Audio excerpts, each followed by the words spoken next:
A girl shows up for an interview in dirty clothes, and the entire reception room freezes in shock. No one knows what she's already done on the way, or why her shoes are stained. In the room where her fate is being decided, everything changes after one phrase. This story proves true character is not determined by a suit. The alarm went off at 5:45. Outside the window, there was an impenetrable grayness, the color of the sky when the sky has not yet decided whether it wants to be morning or continue the night. Harper Lane felt for the phone on the bedside table, turned off the signal, and immediately sat up. The room was quiet, only the faint hum of the old heating. She stretched, stood up, and pulled back the curtains. The streets of Chicago were deserted, the few cars splashing across the asphalt, where the rain lay like a thin film. The sky still didn't promise any clarity. Her shirt hung on a chair by the window, freshly ironed, light blue, with a neatly sewn sleeve. On the back, a jacket. Not new, but a favorite. Harper walked around the apartment barefoot, turned on the kettle, checked her bag, a resume, on thick paper printed out at the library, neatly inserted into an envelope, a notebook, a pen, a comb, everything in place. She ate a quick breakfast, toast with peanut butter and banana, a glass of water, takeaway coffee in an old thermos. She was about to leave when there was a knock on the door. Hesitant, polite. Mrs. Garrett, the neighbor from the third floor, stood on the threshold with a bag in one hand and an umbrella in the other. "Sorry, Harper, I know you're in a hurry, but could you help me with my bag to the bus stop? I have to take tests in the morning. And the rain." Harper was silent for a moment, looking at her watch. Then she picked up her umbrella, put her shoulder under her bag, and nodded. "Of course, I'll see you off. Just walk faster." It was pouring outside now, not in drops, but in solid water. Harper pulled her hood up, holding Mrs. Garrett by the elbow. 10 minutes later, she dropped off her bag and returned home soaking wet. Her fingers were shaking. She changed on the go, the same shirt, now slightly damp at the shoulder, a skirt that she had managed to iron the day before. She put on her boots. She checked the bus schedule. One had just left. The next one was in 20 minutes. She would have to walk to the transfer station. As she walked, she saw a man slip and fall on the side of the road, right onto the wet concrete. Harper slowed. He tried to stand, but his leg buckled. His coat was dirty, his face was covered in raindrops. Harper didn't hesitate. "Can I help you?" "Yeah. Shit. I think I strained something. Sorry."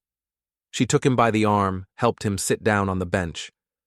She called a passerby to call a taxi, gave the man some napkins, and only then, finally, ran on. The station was 3 blocks away. Harper walked almost at a run. The streets began to come alive. People hurried, umbrellas flashed like bird wings. She slipped near a construction zone, flew into a puddle, and got her entire hem dirty. One shoe came off, and her toe was soaked. But she stood up and kept walking. At 8:03, she stood outside Remington and Blake, a tall glass building with a marble lobby that smelled of coffee, expensive perfume, and paper. She stopped and looked at her reflection. Her shirt was wrinkled, her sleeves were dirty, her skirt was stained, her hair was stuck to her cheek, but her eyes were clear, and her back was straight. She came in. The first thing she heard was the click of heels on marble. The second was silence. The receptionist looked up from her screen and held her gaze. "Good morning," Harper said. "My name is Harper Lane. I'm here for an interview. 9 o'clock. Marketing." The woman nodded slowly. She looked at the list. She marked something. "Of course. Go to the waiting area. Over there, on the right." Harper moved forward. People in the hallway turned. Some exchanged glances. The guard at the elevator held his gaze. There were already 4 people sitting in the waiting room, 2 men and 2 women, all with briefcases, tablets, perfect posture. She felt one of the girls, a blonde with a sleek hairdo and an ivory trench coat, gaze at her shoes. Is this a casting for a real quest? the blonde chuckled. Or did you decide to come as you are? Harper sat up, calmly. She pulled out her resume. She straightened her shoulders. I came as best I could. This morning it was more important to help those around me. Charity before an interview? How bold. Not bold, just right. The woman turned away. The man next to her raised an eyebrow slightly but said nothing. The clock on the wall ticked. Harper felt the cold of her wet clothes on her back, but she didn't allow herself to slouch. She knew that appearances were only part of the story. The real story was yet to come. An HR specialist emerged from the corridor, tall, slender, with a tablet. Harper Lane? Harper stood up. Yes. Please. The conference room is on the left, just around the corner. She followed. The woman's heels clicked on the marble. Harper's boots made only a soft slap, but she walked with confidence, not because she felt comfortable, but because she felt she had a right to be here. When the door to the room opened, 3 interviewers looked up. One with glasses, one with a serious look, the third, an older man with wrinkles around his eyes, in a shirt without a tie. He didn't say a word. He just looked, for a long time. Harper took a step forward. I know what I look like. And yes, it's not the picture you probably wanted to see, but I didn't come here for the picture. I came here because I believe that actions matter more than packaging, and today, I chose actions. Silence hung in the hall, like a musical pause in just the right place.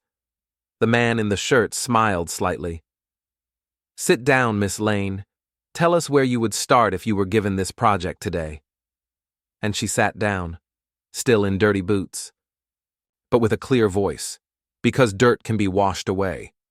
But determination remains. The foyer was cold and too big. Light from the glass panels reflected off the marble floor, making it look almost like a mirror. Everything around her was shiny, the reception desk, the vertical blinds, even the silver Remington and Blake logo on the wall, as if it had been hand-polished.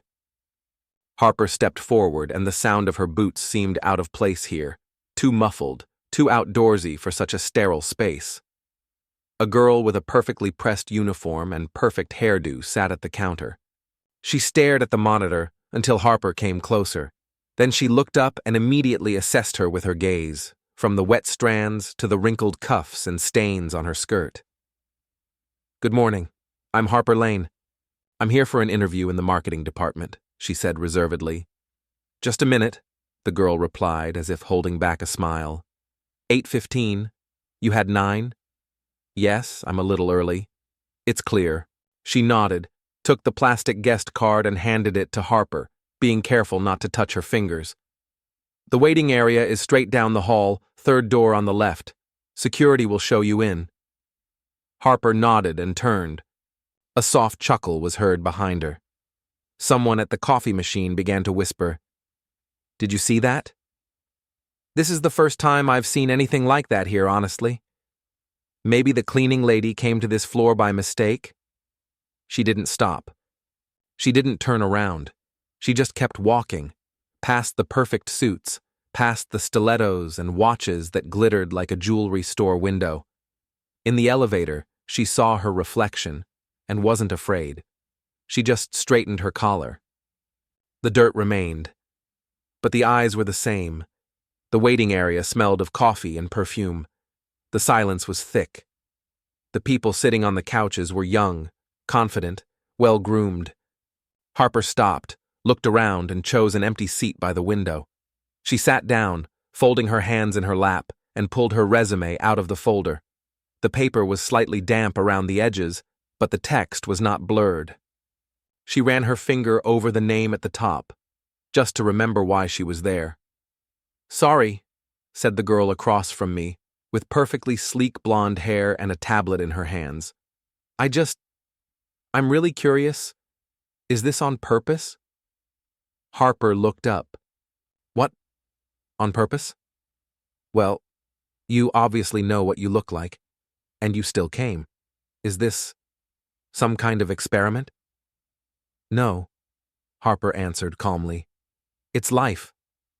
It's just strange. There is a corporate culture here after all. Appearance is part of the position. And the internal part of the position doesn't interest you? The girl froze. Then she shrugged. You can say that. But you know, in places like this, the first impression decides a lot. Then let my first impression be that I helped 2 people on the way here, and not about what shoes I'm wearing. The girl fell silent. The others did too.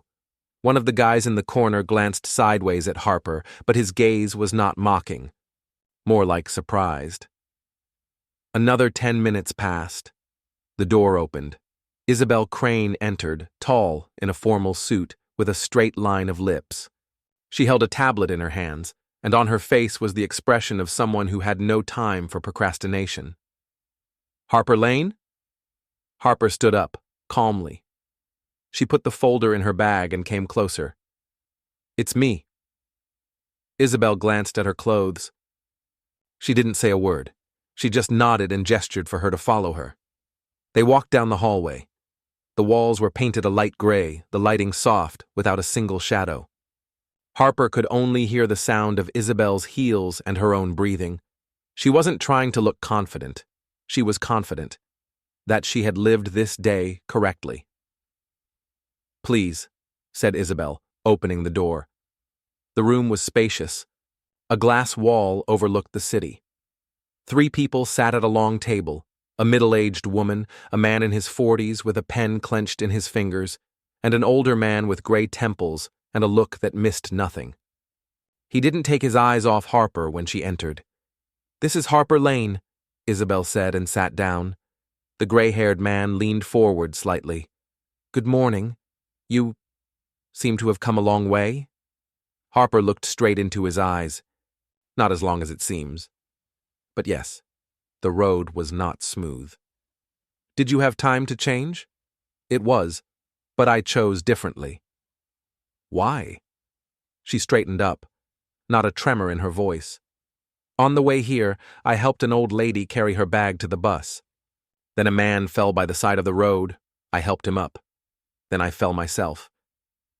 But I didn't turn around, because I knew I wanted to be here. Silence. The interviewers looked at each other. One of them was already opening a folder when the gray-haired man raised his hand. When I was in your place, Miss Lane, I showed up in a gas station jacket and jeans. After the night shift. They wanted to throw me out, but one person said, sometimes dirt is the best recommendation. Harper smiled. I would really like to meet such a person today. He looked at her for a long time. Then he nodded slightly. I think you met. Harper sank into the offered chair, not because she was tired, but because she knew that now was the most important thing, and no amount of dirt could interfere with words if there was truth behind them. The room was bright, but not warm. The windows faced west, and the gray morning had not yet had time to reflect in the glass properly. The walls were painted a soft ash beige, and the furniture was cold metal with leather trim.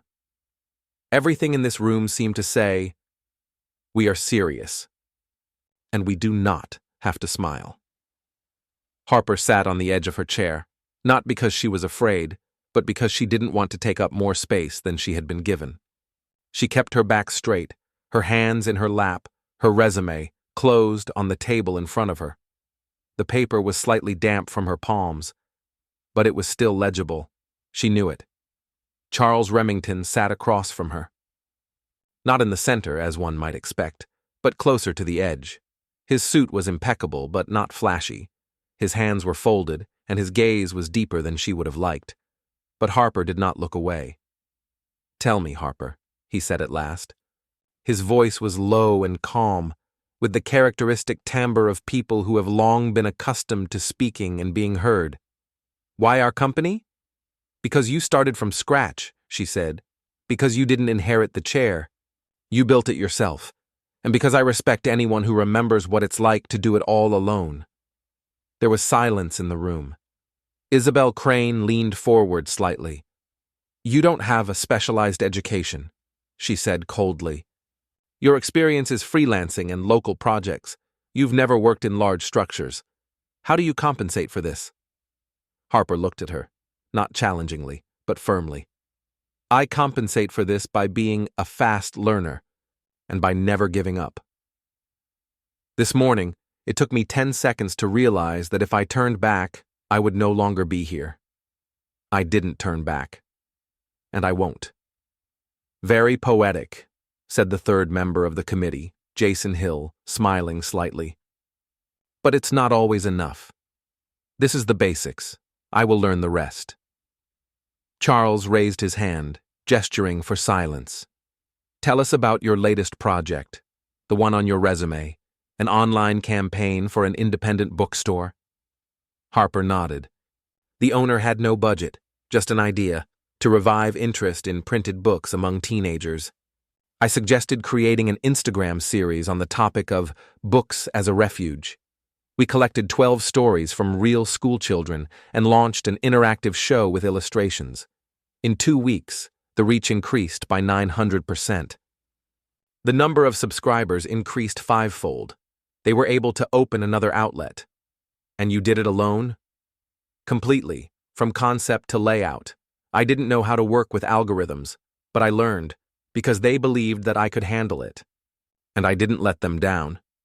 Isabel was silent for a moment. Then she made a note on her tablet. And if they tell you that you are not suitable, I'll say, thank you for saying it to my face, and I'll move on. Charles chuckled softly. For the first time, easily, almost warmly. It's amazing, he said. You remind me of me, not in everything, but in the main things. Have you ever had a day where everything went wrong? Harper asked. There was a day when I showed up for an interview in a shirt that smelled like motor oil, because I had worked 12 hours in a garage before that, and then I had to walk because the bus hadn't arrived.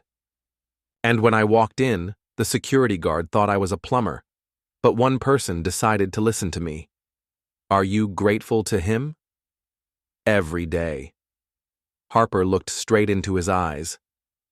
Then maybe today you are that person for me. Isabel raised an eyebrow. Jason chuckled.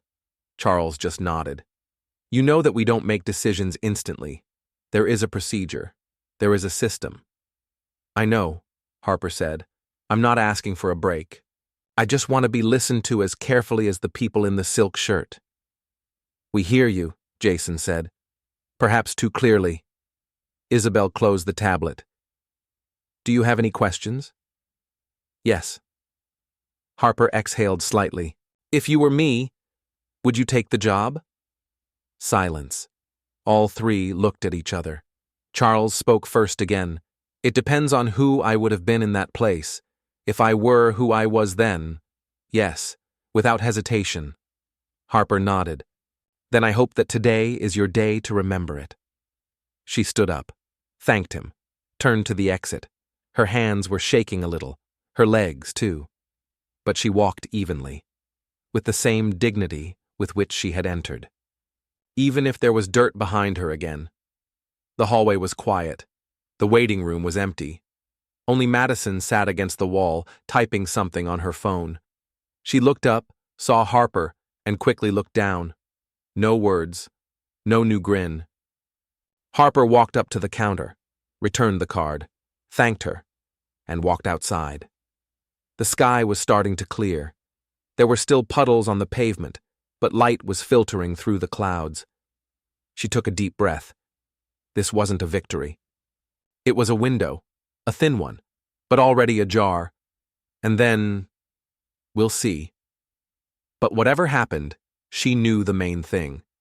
She did everything right. The evening light in her apartment was warm and soft.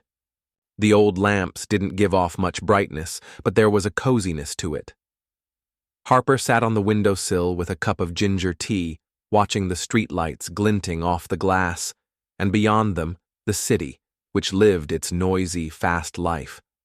The day seemed washed out from the inside, as if she had been through a squall and now was alone, in a quiet, frozen space where she could just breathe. Her notebook lay on the table, an open page on which she had sketched out a plan for the coming months the day before. Get settled, study, don't lose yourself. The handwriting was clear, with underlines under each word. But today, next to these words, she wrote something new. Speak honestly, even if your voice trembles. The phone was lying nearby, silent. Harper wasn't expecting anything. The silence didn't bother her. But when it vibrated, she almost didn't immediately realize it was a message. She read it, laconic, dry. From Isabel Crane, subject. Interview results. Subject. Good evening, Harper. We are pleased to announce that you have been offered the position of junior marketer on the Remington and Blake projects team. Official letter and details tomorrow morning. Best regards. I see. Harper didn't scream. She didn't jump. She just closed her eyes and held the phone to her chest for a second. Because that silence was a victory. No applause, no fanfare. Just confirmation. She had been heard. The next morning she got up earlier. This time, without nerves. Without plans, like going to war. She simply tied her hair neatly, put on a clean white shirt and a gray cardigan, simple trousers, discreet shoes. The same Harper was reflected in the mirror. But in her eyes, there was calm. In the office lobby, no one looked at her the same way they had the first time. Those who were there already knew who she was. Or at least that she was now one of ours. Harper walked past the counter, straightened her shoulders, and went up to the right floor. Good morning, said the man at the coffee machine. Morning, she answered. Her voice was clear.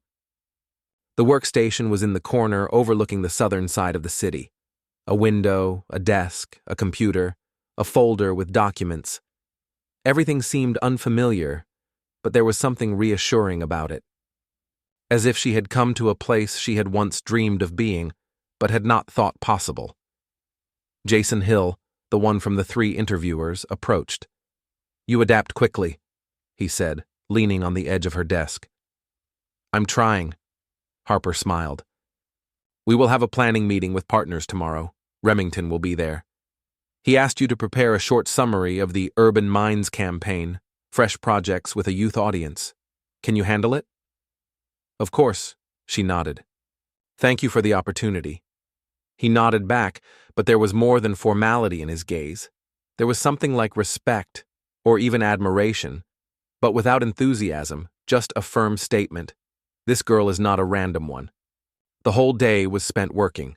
She read through documents, made notes, studied internal campaigns. When something was unclear, she asked, without embarrassment, because she knew it is better to ask than to pretend. By evening, Harper left the building feeling slightly tired but not tense. She had spoken to 7 people that day. She had heard thank you twice and good move once. It wasn't much, but it was enough, because it was a start. The next day, the meeting was held in a glass conference room. People came in with tablets and laptops, some with coffee, some with tired faces. But when Charles Remington walked in, everyone went quiet. He looked at Harper as if she knew him and nodded. Good morning, Lane. Good, she replied. She hadn't expected him to remember her name, but it was nice. During the discussion of the campaigns, the floor was handed to her. She stood up, stepped back from the table a little, and unrolled the slides.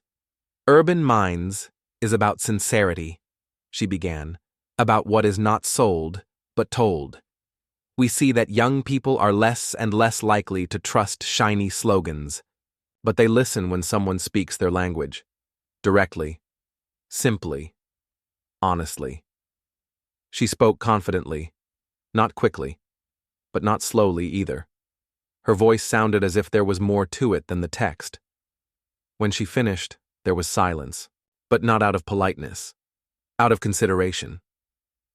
Charles looked up from his notepad. Have you just started working here? The second day, she answered. Then this is one of the best starts I have seen. Harper didn't blush. She just lowered her gaze slightly, because she knew this wasn't the end of the road, This was just a step, but the right step. After the meeting, Isabel approached her. For the first time, without a cold expression on her face. "I have to admit," she said, "you surprised me. In a good way." "Thank you," Harper nodded. "I hope this isn't the last time." Isabel chuckled. "I think it's not the last one." That evening, on her way home, Harper passed the same alley where she had helped a man a couple of days earlier. The place was empty. It wasn't raining, but the smell of wet concrete was still in the air. She stopped and looked at the sidewalk. There was still a trace there, a dirty, half-erased boot print, almost gone. And suddenly, she realized, traces are not left in a puddle, but in people. No one saw her steps then, but now they heard them. The morning at the office began as usual. The rustling of papers, the soft sounds of the coffee machine, the clicking of keyboards. But for Harper, this morning was special. She walked into the building in her usual rhythm, wearing a gray coat, a bag slung over her shoulder, and a slight smile that was no longer defensive. It was familiar. It had only been 3 weeks since her interview. But in those 3 weeks, she had become part of the system. Not as a form or a contract, but as a meaning. She was on the project team, she participated in discussions, and her voice was being listened to, and more importantly, heard. Harper walked up to her floor. The morning greetings sounded familiar. Someone waved from behind the partition. Someone simply nodded. The light was already on in the room. A new brief lay on the table. She put her coat on the back of a chair, turned on the monitor.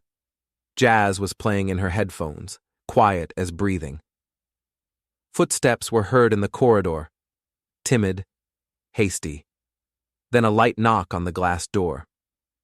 "Excuse me, may I?" Harper looked up.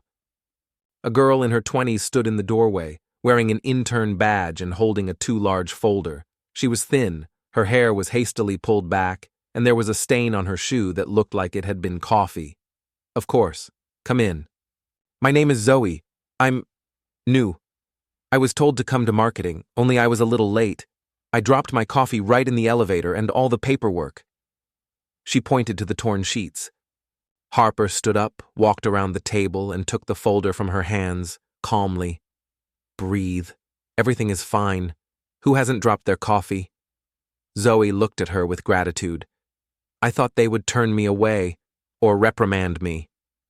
There at the reception, they looked at me like that. Did you know that I came to my interview soaking wet and with dirty boots? Is it true? Absolutely, even worse. I was looked at as a mistake, but one person gave me a chance. Now I can give it to you." Zoe smiled and exhaled as if a stone had been lifted from her. "Thank you. I was just trying really hard not to be late, but everything didn't go according to plan. Sometimes it's the things that don't go according to plan that make you noticeable." Harper led her to an empty table, explained where the coffee was, where the toilet was, how the system worked. Then she returned to her seat. But something inside her remained with that moment. She remembered herself.